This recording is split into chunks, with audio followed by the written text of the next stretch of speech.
All right, what's up everybody? So another great story from yesterday. So obviously last week my video was an upper body session inspired by none other than Miss Basement, basically just constantly telling me how insanely jacked I am. And literally yesterday, she came up with yet another great video idea because we were watching a movie on the couch and she had her legs on my quads. We were just laying down on the couch and then she goes, "Your quads are getting so big, it's actually becoming painful." So that was like a light bulb moment, and I had to say, you know what? Thank you, because that's a perfect video idea, and it's a perfect title too. It's just a great quote for a video. So what I want you guys to do is do the same thing that I did this year, which is go from people making fun of you for how small your legs are to people saying that they're so big they're actually painful. Remember, you don't lift to make yourself happy, you lift to please others. So with that being said, let me show you this sickening leg workout.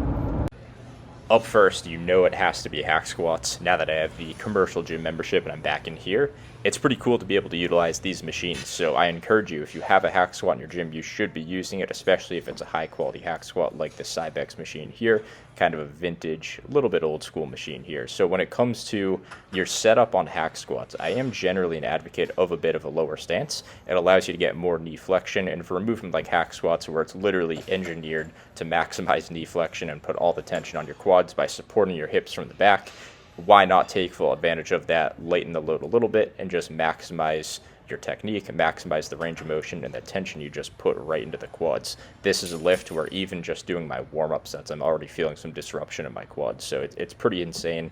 A little bit of a newer weight for me there. I went up just a tad, and I'm getting to the point where I have to make slightly smaller weight jumps because progress is just slowing down now that I'm really just maximizing my technique and I'm really efficient with it. So that's just part of the skill of lifting, especially for bigger lifts, for bigger muscles like a hack squat. Up next, we're doing RDLs. It's actually been a few weeks since I've been doing RDLs, so I didn't go crazy heavy or do anything ridiculous today. Still a few reps shy of failure, but it's a stretch-focused lift. You can get a lot of not going all the way to failure or zero RAR. Up next, we've got the pendulum squats. So now that the quads are hit a pretty good amount, the glutes are hit a pretty good amount from the RDLs already too.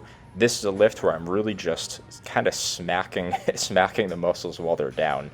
This is basically just a good happy medium of a lot of quads and a lot of glutes. It's a lift that really will just kind of build everything in that regard. Arguably, it's better for the quads. It's engineered to maximize knee flexion, and it actually matches your natural tension curve, which is something that a hack squat doesn't quite do as good of a job of. It's a little bit awkward in that perspective. So essentially, this machine feels relatively similar to like a reverse banded hack squat, for example, where it's really light at the bottom, and as you press up, it gets heavier, especially in that mid-range. You can see I always hit that sticking point in the middle. So the key with this is to know that you always have more reps than you think you have. You always have one or two more, and I can pretty much guarantee that for everybody. So I do say film your sets. Try and add a rep here or there too, because worst case you just fail, and that's totally fine on a machine like the pendulum squat, especially where it's not too heavy in the bottom. Worst case, you get stuck halfway up, you fight that rep, get every possible muscle fiber activated and growing, and then you just fail the rep. So it gets you familiar with your proximity to failure, and it's a relatively safe movement to fail.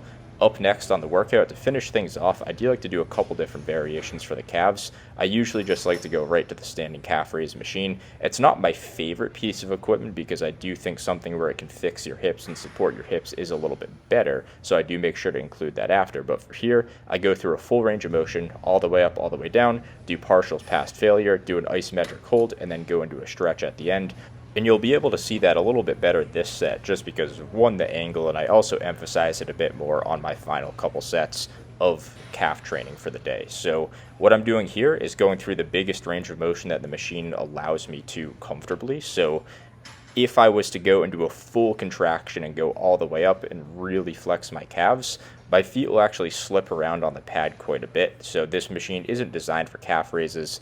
There's really no grip tape. It's just kind of like a slippery, like textured plastic for the for the foot plate, and I'm not a huge fan of it. But with that said, if I do like mid-range to lengthened like 3/4 partial reps, it works really, really well. And this is actually the one thing I do like this like inverted leg press hack squat, linear hack squat machine for. So with that said, that's all I got for today. Hope you guys learned a couple things. I'll see you in the next one.